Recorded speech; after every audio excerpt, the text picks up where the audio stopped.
Saludos de Cristo para usted, hermano y hermana. Bienvenido, bienvenida a Escuela Sabática Profundizada desde el Reino de España. Analizaremos la lección titulada Pruebas, Tribulaciones y Listas. En nuestro análisis hay tres palabras claves. Número 1, pruebas. Número 2, tribulaciones. Y número 3, listas. Las pruebas y tribulaciones lo experimentó el pueblo de Dios que estaba en cautiverio en Babilonia, pero regresó hacia Jerusalén y también habitaron en Jerusalén. Las listas lo que contenía eran los nombres y la genealogía de aquellos que regresaron del cautiverio a Jerusalén y que habitaron en Jerusalén. Por lo tanto, las tres palabras claves nos llevan a nuestro tema místico e importante sobre Jerusalén, la ciudad santa. Analicémoslo. Soy el ministro Enoc Martín para servirles en este análisis y en otros temas proféticos. Como estudiantes sensatos de las Escrituras, debemos saber que Jerusalén y la Tierra Santa fue controlada y conquistada por varios imperios mundiales. El primero de ellos que hacemos mención es el imperio de Babilonia, que conquistó Jerusalén y gran parte del Medio Oriente. El imperio de Medo-Persia también conquistó Jerusalén y gran parte del Medio Oriente. El imperio de Grecia, bajo el mando de Alejandro Magno, también conquistó Jerusalén y gran parte del Medio Oriente. En cuanto a Alejandro Magno, que él era un conquistador, él dijo un día que si no conquistaba Jerusalén es como que no hubiera conquistado nada. ¿Por qué? Porque él sabía que Jerusalén es una ciudad santa y sumamente importante. El imperio también de Grecia se dividió en sus cuatro generales, y también uno de los generales, en este caso Ptolomeo, tenía el control de Jerusalén, de la Tierra Santa. Y posteriormente también el Imperio Romano también conquistó Jerusalén, la Tierra Santa y gran parte del Medio Oriente. Hasta aquí va a ser nuestro análisis histórico y profético, pero que ya se cumplió. Pero nuestro punto central será lo que está a punto de ocurrir en Jerusalén y en el Medio Oriente. Por lo tanto, es importante que tome un mapa y empiece a ver el Medio Oriente y, de ser posible, a ubicar Jerusalén, porque Jerusalén existe, un tema de actualidad. Analizaremos brevemente tres grupos que regresaron del cautiverio babilónico hacia Jerusalén. El primero fue comandado por Zorobabel y fue el más grande, rumbo hacia Jerusalén. El segundo fue comandado por Esdras, rumbo a Jerusalén. Y el tercero fue comandado por Nehemías, rumbo a Jerusalén. El primer grupo, comandado por Zorobabel, está registrado en Esdras capítulo 2. El segundo grupo, comandado por Esdras, está registrado en Esdras capítulo 8. El tercer grupo, comandado por Nehemías, está registrado en Nehemías capítulo 1. De los tres analizaremos el primer grupo, que fue el más grande. Para ello se puede leer Esdras capítulo 2, el versículo 2. Vinieron con Zorobabel, y ahí sigue el listado de los que lo acompañaron. Veamos cuántos fueron. De acuerdo a Esdras capítulo 2, el verso 64, dice: toda la congregación ascendió a 42,360 personas. Este mismo número lo registró Nehemías en el capítulo 7, el verso 66, donde dice 42,360 personas. Si observan, es el mismo número que registró Esdras y registró Nehemías, un número exacto. Eso implica que Dios le da importancia al número de su pueblo. Por el otro lado, también registraron tanto Esdras como Nehemías el número de animales. Para ello se puede leer Esdras capítulo 2, el verso 66, y dice: tenían 736 caballos, 245 mulos. Esdras 2, el verso 67, camellos 435 y 6,720 asnos. Estas cifras de animales también lo registró Nehemías en el capítulo 7, el verso 68 y el verso 69, y dice exactamente las mismas cifras. Nuevamente encontramos que Dios le da importancia al número, en este caso, números bíblicos. Analizando esta segunda sección de el número de los animales, se puede observar rápidamente que se menciona a 4 tipos de animales, entre ellos los caballos. Los caballos, este término en la Biblia, en hebreo, haciendo referencia al Antiguo Testamento, aparece bajo el término hebreo sus. Y en griego, caballos aparece con el término hipos. Exactamente, porque es importante. Véase la profecía de Zacarías capítulo 6, donde habla de los sus, es decir, de los caballos, en profecía. Por el otro lado, también se hace mención de los mulos. Y un mulo es hijo del asno con la yegua, o es un hijo del caballo y una asna. Ese es un mulo. Y camellos es conocido en el Medio Oriente como el buque del desierto. Es el mejor transporte en el Medio Oriente. Por eso se le conoce como buque del desierto. Debe saberse todo estudiante de la Biblia que hay 2 tipos de camellos. El primero es el famoso dromedario, el más conocido. Y la característica especial del dromedario es que tiene una jiba, es decir, tiene una joroba. Y muchos han creído que en la joroba es donde se almacena el agua, pero no es así. En la joroba, o el término correcto, el adecuado es la jiba. Allí se almacena grasa para aguantar varios días de camino sin ingerir alimentos. También tenemos la otra clase de camello, que es el bactriano, que tiene 2 jibas, es decir, 2 jorobas para almacenar grasa, alimento, a través de la gracia, obviamente. Pero lo interesante es que estos camellos almacenan agua no en las jorobas o en las gibas, sino en su estómago. ¿Por qué? Porque deben de almacenar tanto alimento, en este caso grasa, y deben almacenar agua, porque son transportes del desierto. Por eso se conoce como el buque del desierto.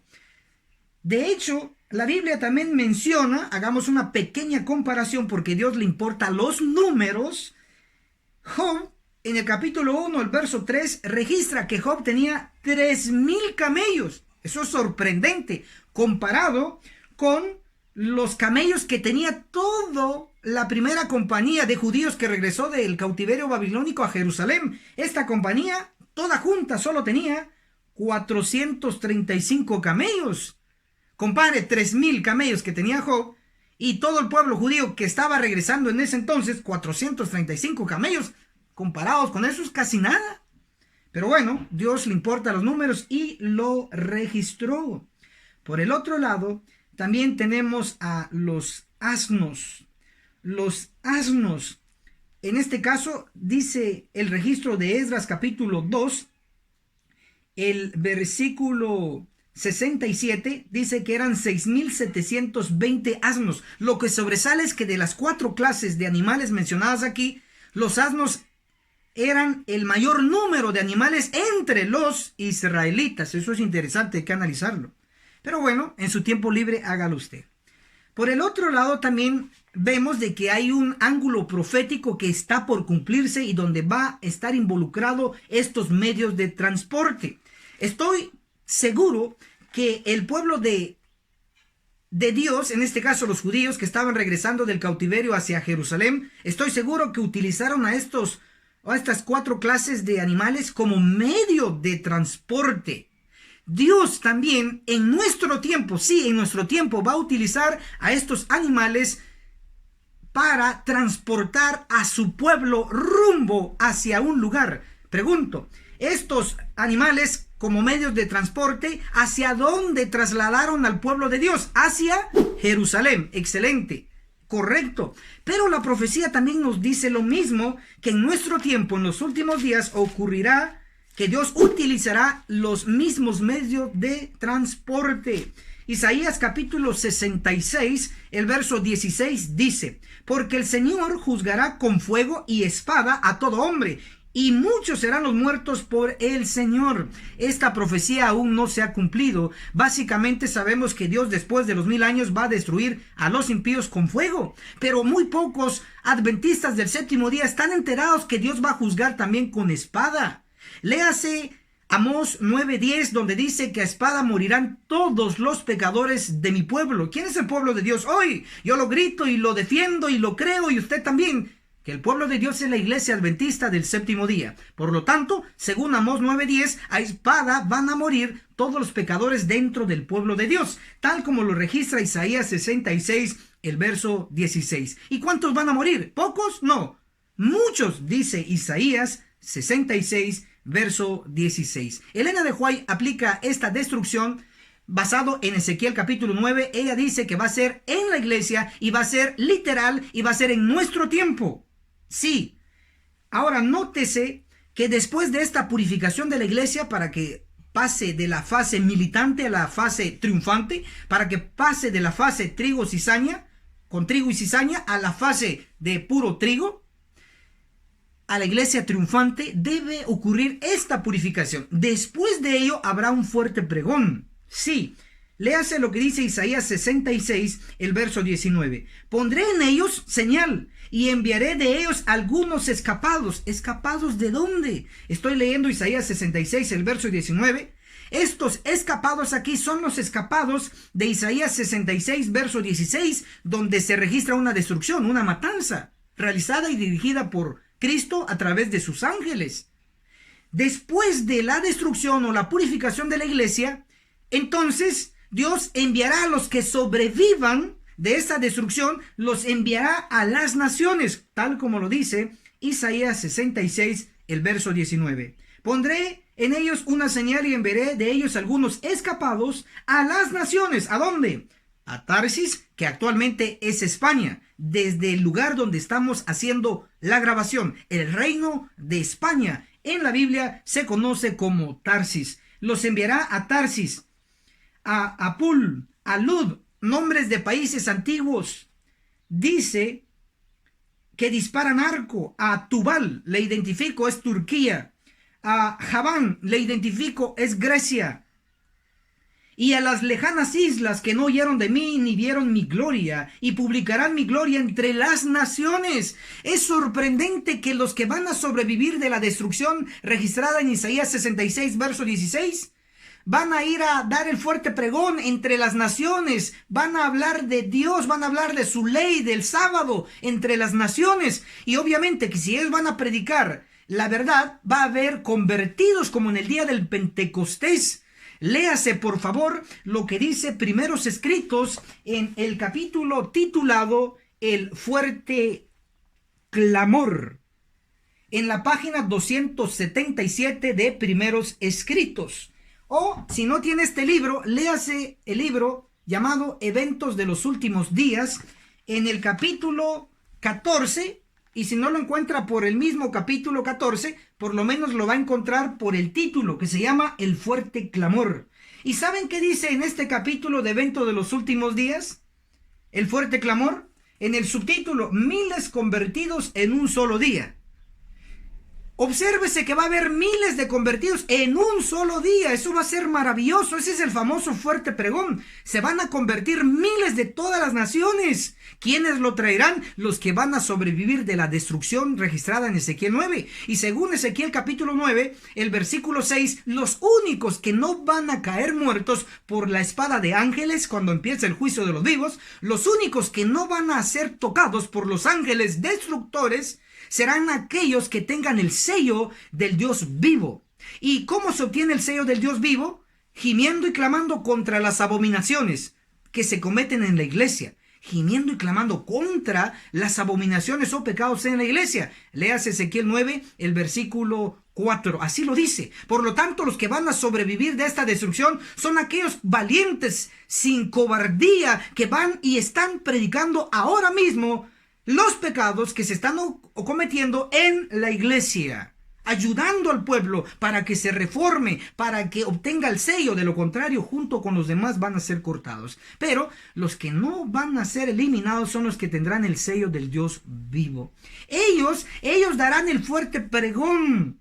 Sí, de acuerdo a Isaías 66, van a ir a todas las naciones, pero los convertidos van a ser miles en un día. Lo leímos en el espíritu de profecía. Isaías 66, hablando del fuerte pregón, Isaías 66, el verso 20 dice: y traerán a todos vuestros hermanos de entre todas las naciones por ofrenda al Eterno. ¿Oído esto? En caballos, carros, literas, mulos y camellos. ¿A dónde? A mi santo monte. Hermano, subraye, hermana, subraye, lea su Biblia. Dice, a Jerusalén. ¿Quién lo dice? El Señor. Lo está diciendo Dios, no lo está diciendo un hombre. Es Dios el que lo está diciendo. Por lo tanto, no debe haber duda de que esto se va a cumplir. ¿Cómo yo lo sé? Porque nunca en toda la historia de la iglesia, nunca todas las naciones han ido rumbo hacia Jerusalén. Nunca todas las naciones. Pero aquí dice que los hermanos convertidos de entre las naciones, de todas las naciones, van a ir rumbo a Jerusalén. ¿Y qué medios de transporte se va a utilizar? Caballos, camellos, mulos, es lo que nos dice. Y también van a haber carros, literas. Pero obsérvese que los mismos medios de transporte que utilizó los que estaban en el cautiverio en Babilonia, rumbo a Jerusalén, es el mismo medio de transporte que la profecía está señalando, que los que se van a convertir en el fuerte pregón, es el medio de transporte que se va a utilizar rumbo a Jerusalén. No lo dije yo, lo dijo la Biblia, el profeta Isaías. Isaías 66, el verso 16, lo confirma. Léase en su tiempo libre. Por lo tanto, hermanos, maravilloso lo que Dios está a punto de realizar y va a repetir la historia. ¿Por qué Jerusalén? Porque Jerusalén es un lugar estratégico, porque Jerusalén es parte de la Tierra Santa, porque Jerusalén es el centro de la tierra. Léase Ezequiel capítulo 38, el verso 8, el verso 12, dice el ombligo, el centro de la tierra, como un lugar estratégico para el fuerte pregón. También puede leer Hechos capítulo 1, el versículo 8. Cristo mismo lo sabía. El más grande misionero, Cristo sabía el lugar estratégico para dar un fuerte pregón. Y le dijo a los 120, a los discípulos, Hechos 1, el versículo 8, y les dijo que no se fueran de Jerusalén y me seréis testigos. Dice, ¿en dónde? En Jerusalén, en Judea, en Samaria y hasta lo último de la tierra. Sí, hermano y hermana, Jerusalén es el centro de la tierra. Jerusalén es el lugar estratégico que Dios está a punto de utilizar después de la purificación de la iglesia y dar el fuerte pregón y traer la gran multitud. Analicemos nuestra sección Jerusalén, Ciudad Santa. Nuestra lección está centrada en dos capítulos, específicamente y especialmente en Nehemías capítulo 11 y Nehemías capítulo 12. Léalo completamente en su tiempo libre, se lo aconsejo porque es bueno. Nehemías capítulo 11, el versículo 1, leo porque es muy importante y dice: los jefes del pueblo habitaron en Jerusalén y el resto del pueblo echó suertes para que 1 de cada 10 habitaran en Jerusalén, ciudad santa. y las otras 9 partes vivieran en las otras ciudades. Interesante, aquí en este verso se menciona 2 veces Jerusalén, Jerusalén, y en la segunda mención le llama ciudad santa. Efectivamente, es santa, donde solamente santos, según la profecía, lo van a habitar. Pero en este caso voy a analizar junto a ustedes, como estudiantes muy aplicados, la historia sagrada de Jerusalén. El primer nombre que recibió el territorio donde se ubicó la ciudad de Jerusalén fue dada por los amorreos. De acuerdo a Ezequiel, el capítulo 16, el versículo 3, el inicio de Jerusalén como ciudad lo dieron los amorreos. Léase Ezequiel 16, el verso 3. Y ellos le llamaron Urushalim. Urushalim. Ahora, es importante esto, porque lo que significa esta palabra es fundación de Shalem. Shalem para los amorreos era el Dios de paz, muy importante y al mismo tiempo irónico, porque Jerusalén ha sido una de las ciudades más conquistadas de todos los tiempos y no ha habido paz ahí, pero los amorreos le pusieron Urushalim, que significa fundación de Shalem, y Shalem es el Dios de paz para los amorreos. Pero noten que Jerusalén en su propio inicio tiene una connotación de paz.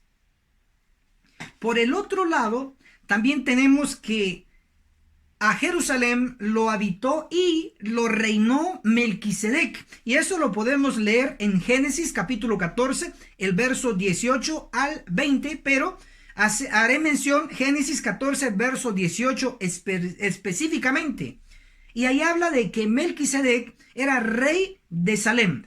La mayoría, por lo menos de los que estudian la Biblia, sabe que Salem es Jerusalén, pero lo dicen nada más y no lo pueden comprobar. Pero en el nombre de Jesús juntos lo vamos a comprobar, que Salem es Jerusalén, comprobémoslo. Para ello podemos hacer mención de Salmos capítulo 76, el versículo 2, donde nos hace un cuadro comparativo breve entre Salem y Sión. Repito, Salem y Sión. ¿En dónde? Salmos 76, el versículo 2. Salem y Sión. Ahora, interesantemente, otros profetas mencionan esta misma combinación, pero ya no como Salem y Sión, sino como Jerusalén y Sión. Por ejemplo, Miqueas, capítulo 4, versículo 2. Por favor, haga conexiones. Ya cité Salmo capítulo 76, verso 2. Ahora estoy citando Miqueas 4, verso 2. Conexiones. Y ahí dice, en Miqueas 4, 2, Sión y Jerusalén. Obsérvese. Pero en Salmos decía Salem y Sión. En este caso, en Miqueas 4, 2 dice Sión y Jerusalén. Esto implica que Salem es Jerusalén, pero voy a dar más evidencia. Isaías capítulo 2, el verso 3 dice la combinación Sión y Jerusalén. Al igual que en Salmo 76, verso 2 dice Salem y Sión. Por lo tanto, implica que Salem significa y representa a la ciudad de Jerusalén. Por lo tanto, Melquisedec, al ser rey de Salem, fue rey de Jerusalén. Interesante. La interpretación de rey de Salem lo encontramos en Hebreos 7, el verso 2, donde dice que rey de Salem significa rey de paz. Implica entonces, oído, agárrense, implica entonces que Salem sí representa a Jerusalén, pero Salem significa paz, porque dice en Hebreos capítulo 7, el verso 2, dice claramente que rey de Salem se interpreta como rey de paz. Salem, paz. Por lo tanto, Jerusalén es su significado directo, paz. Pero irónico, ¿por qué irónico? Porque no ha habido paz en Jerusalén. Hay guerra, hay guerra y habrá guerra, según la profecía. Si usted no lo cree, lea así como de rayo Zacarías 14, el verso 2, donde Dios va a reunir a todas las naciones en batalla contra Jerusalén. Es un tanto irónico, pero profético. Y si no lo cree, pues ni modo. Pero es mejor que creamos en lo que está escrito. Por el otro lado, vamos a analizar que no solo Melquisedec estuvo en Jerusalén como rey, sino que también Abraham. Pero ¿cómo fue eso posible? Para ello podemos leer Génesis capítulo 22, el versículo 2, donde dice que Abraham fue junto con su hijo Isaac a la tierra de Moria. La clave es tierra de Moria. Y Segunda de Crónicas, el capítulo 3, el versículo 1, nos habla del monte Moria, con la adición de información que sobre el monte Moria, Salomón construyó el templo. Sí, el famoso templo de Salomón, en el monte Moria, justo donde Abraham iba a sacrificar a su hijo Isaac. Interesante. Implica entonces que Dios llamó a Abraham hacia la tierra de Moria, es decir, hacia Jerusalén, donde en un futuro se construyó. Cuando digo en un futuro me refiero de Abraham para adelante, porque todavía era futuro, porque no se había construido el templo de Salomón, que finalmente ahí se construyó el templo. Dios sabe que esa tierra es importante, y desde el propio patriarca famoso Abraham lo dijo, lo llevó para el monte Moria, donde queda Jerusalén. Ahora, también podemos hacer mención que después de que el pueblo salió de Egipto, de la esclavitud de Egipto, el pueblo tuvo un sistema de gobierno llamado los jueces. Y ahí Jerusalén no tenía el nombre directo de Jerusalén, sino que tenía otro nombre. Y usted debe de saberlo como estudiante de la Biblia. Jueces, capítulo 19, el versículo 10, dice Jebús, es decir, Jerusalén. Interesante, pregunta de examen, pregunta de examen. ¿Cuál es el nombre de Jerusalén en el tiempo de los jueces? Respuesta, Jebús. Excelente, muy bien. Entonces tenemos los nombres históricos de Jerusalén, pero sépase de una vez por todas que desde el tiempo del rey David, el conquistador David, desde el tiempo de David, el nombre que se usó más y se sigue usando para el territorio de la ciudad santa es Jerusalén. Importante, todavía se sigue usando. Ahora también vamos a hacer mención a lo siguiente, que Jerusalén tiene una aplicación también futura, es decir, en nuestro tiempo, algo muy cercano. Para ello vamos a leer lo que dice Miqueas capítulo 3, el versículo 12. Directamente lo vamos a leer. Miqueas 3, verso 12. Le invito a que abra su Biblia para que vea que esto es real, no es un cuento, ni anécdota, ni chiste. Es algo real. Miqueas capítulo 3, el verso 12 dice: por eso, a causa de vosotros, Sión será arada como campo. Jerusalén será un montón de ruinas. Note que aquí se estaba pronosticando la destrucción del reino de Judá. Y usted debe de saber que el reino de Judá tenía como capital a Jerusalén, la ciudad santa. Ahora podemos hacer notar que Jerusalén, dice acá en Miqueas capítulo 3, el verso 12, Jerusalén será un montón de ruinas. Y efectivamente así quedó Jerusalén cuando vino Nabucodonosor y destruyó su muralla, sus ciudades, es decir, sus casas en la ciudad. Y también se destruyó el templo con fuego y se destruyó el palacio de los reyes. Sí, todo eso quedó como un montón de ruinas. Dios lo pronosticó y así se cumplió. Por lo tanto, Miqueas capítulo 3, el verso 12, cuando dice de Sión será un montón, un campo arado, y Jerusalén será un montón de ruinas, hace mención a Jerusalén literal, a la ciudad. Y Sión hace mención a un monte literal. Debe saberse que sobre el monte Sión, si usted ubica un mapa, encontrará que tenemos el norte, sur, este y oeste. En el sudeste, es decir, en el sur, pero también entre el sur y el este, sudeste, estaba ubicado el monte Sión, y sobre el monte Sión, ¿saben que estaba ubicado? El palacio del rey. Y dice aquí Miqueas capítulo 3, el versículo 12, por eso a causa de vosotros Sión, donde estaba el palacio del rey, será arada como un campo. Y efectivamente el rey de Judá fue llevado a Babilonia sin ojos. Se quedó sin rey, se quedó sin trono, se eliminó el palacio, se cumplió literalmente. Miqueas 3:12.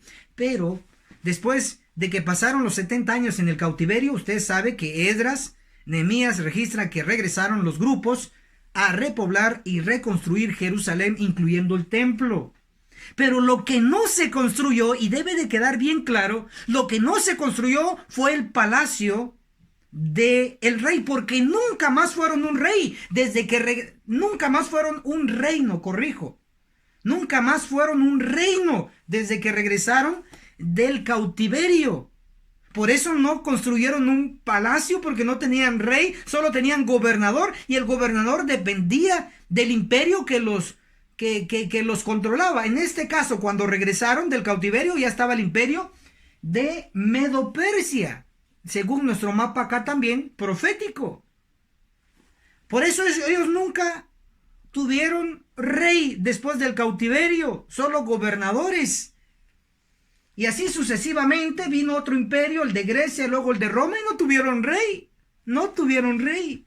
No llegaron a ser un reino, pero sí se construyó el templo, sí se construyó el muro, como ya lo hemos estudiado en las anteriores lecciones. Pero la profecía nos señalaba que después de que regresaron del cautiverio babilónico, el templo, el muro, iba a ser destruido nuevamente, y efectivamente ocurrió, y Cristo fue el que lo pronosticó. Y eso lo podemos ver, esta gran verdad lo podemos ver en la palabra de Dios.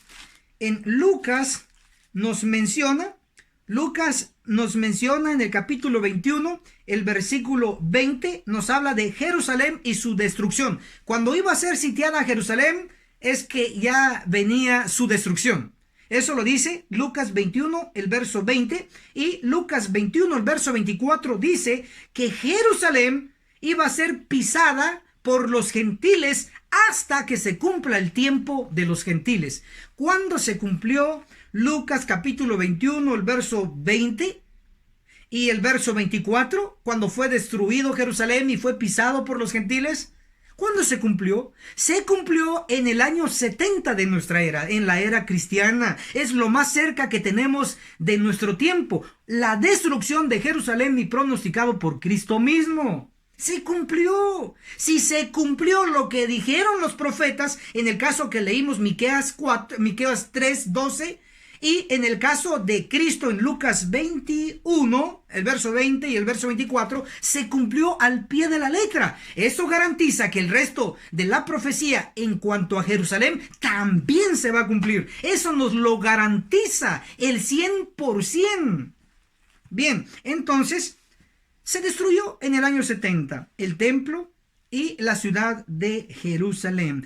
Pero voy a retroceder a la profecía, a la que está registrada en Miqueas capítulo 3, el versículo 12. Dice: por eso a causa de vosotros Sión será arada como un campo, Jerusalén será un montón de ruinas. Se cumplió cuando vino Nabucodonosor. Excelente. Es importante notar que Miqueas capítulo 3 termina en el verso 12, el que acaba de leer. Luego viene otro capítulo, que viene siendo el capítulo 4 de Miqueas. Noten que termina Miqueas capítulo 3 con la destrucción del antiguo reino de Judá.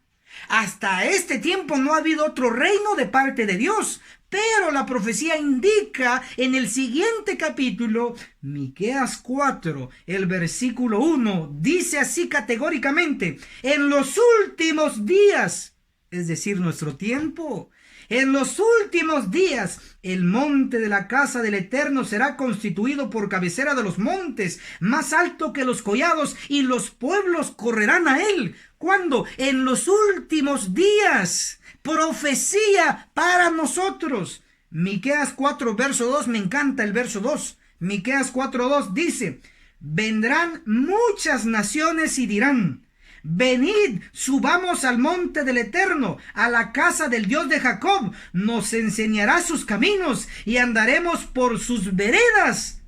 De Sión, donde estaba el palacio, ahora sí va a haber palacio. Si va a haber palacio, debe haber trono, y si hay trono, debe haber rey, y si hay rey, debe haber súbditos, y si hay súbditos, debe haber territorio.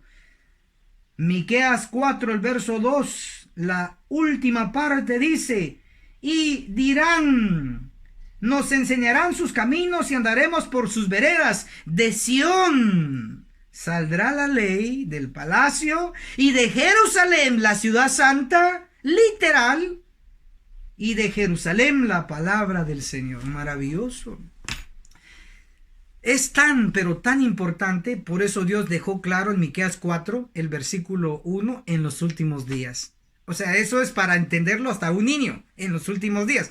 En nuestro tiempo, ¿qué va a pasar? Va a estar Sión como lugar del palacio del rey, y va a estar también Jerusalén como ciudad santa. Dios es todopoderoso, Él puede levantar una ciudad cuando Él quiera. Ciudad de Jerusalén, ciudad santa. Pero por si fuera poco, como un eco, Miqueas se repite en el profeta Isaías en el capítulo 2. Isaías capítulo 2, el versículo 2 y el versículo 3. Si usted lo lee, va a encontrar que dice exactamente lo mismo. En los últimos días, y de Sión saldrá la ley, y de Jerusalén la palabra del Señor. Eso dice el profeta Miqueas en el capítulo 4, versículo 1 y versículo 2. Pero exactamente eso es lo que dice el profeta Isaías en el capítulo 2, versículo 2 y versículo 3. Eso no puede ser casualidad. Es lo mismo, que de Sión va a salir la ley y de Jerusalén la palabra de Dios. Importante. Como adventistas del séptimo día sabemos que se va a dar un fuerte pregón. Y la verdad que se va a predicar en los últimos días, en medio de la ley dominical, en medio del decreto de muerte de la ley dominical, la verdad que se va a estar predicando es la verdad de la ley de Dios. La verdad del sábado. ¿Y qué dice Isaías? ¿Qué dice el profeta Miqueas? Miqueas 4, el versículo 2, que de Sión va a salir la ley, y de Jerusalén que va a salir la palabra de Dios. Por lo tanto, se va a repetir lo que ocurrió con los 120 en el Pentecostés. De Jerusalén, en los últimos días, nuestro tiempo, no 120 ahora, sino que gloria a Dios que el número crecerá de 120 a 144,000. ¿Y cómo yo lo sé? Bueno, léase Ezequiel 9, el versículo 6, dice que los únicos que no van a ser destruidos en el juicio de los vivos son los sellados. Y Apocalipsis, Juan el revelador, en Apocalipsis 7, el verso 4, me dice el número de los sellados: 144,000 adventistas del séptimo día. ¿Cómo yo lo sé? Porque he leído primeros escritos. En primeros escritos, en el capítulo 1, mi primera visión, Elena de White vio el maravilloso número de los 144,000. Interesante, la primera visión al adventista del séptimo día, Elena de White, se le da el tema de los 144,000. ¿Por qué? Porque es la razón de la existencia de la iglesia adventista del séptimo día, para juntar, reunir a los antiguos hijos de Jacob. Hoy están en la iglesia adventista del séptimo día, pero hoy el ángel está buscándolos dentro de la iglesia adventista para colocarles el sello. Por lo tanto, hay que gemir y clamar, y estaremos de nuevo en la santa ciudad de Jerusalén. No lo dije yo, lea. Si no se le quedó bien el tema, repase otra vez el video. Por eso es video, puede repasar, puede pausar, porque este tema es muy importante.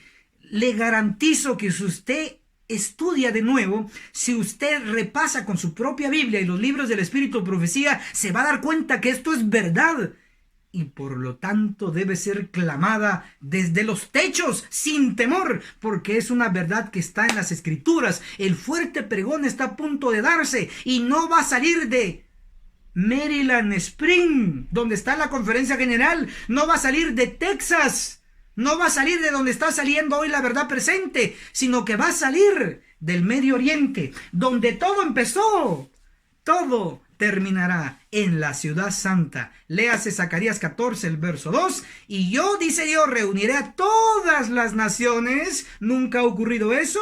Y yo reuniré a todas las naciones en batalla, guerra contra Jerusalén. Dios está a punto de sacar a todos los gentiles, llámese judíos, sí, judíos, porque no creen en Cristo como el Hijo de Dios. Por lo tanto, son gentiles desde ese ángulo, porque son ateos en no creer en Cristo como Dios, o por lo menos como Mesías. Él los va a sacar de la tierra santa de Jerusalén, sacará judíos, sacará árabes, porque los árabes no son mejores que los judíos, ni los judíos mejores que los árabes. Y también va a sacar a los cristianos. Sí, cristianos católicos apostólicos, idólatras, los va a sacar de la tierra santa. Y si ahí también hay adventistas, que los hay, porque sé que los hay, también va a sacar a los adventistas infieles y solo dejará a los adventistas fieles en la tierra santa. No lo digo yo, lo dice la profecía y me respalda los profetas. Me respaldan, por lo tanto esto es de autoridad. Y esto fue Escuela Sabática Profundizada. Así es, ya lo hemos analizado. Si le gustó, dele like. Y si no le gustó, dele dislike. Algunos me han preguntado, hermano, ¿y para qué los like y los dislike? Bueno, si usted le da like o dislike, se mueve más el video. Lo único que mi corazón desea es que la verdad sea propagada y se esparza como las hojas de otoño.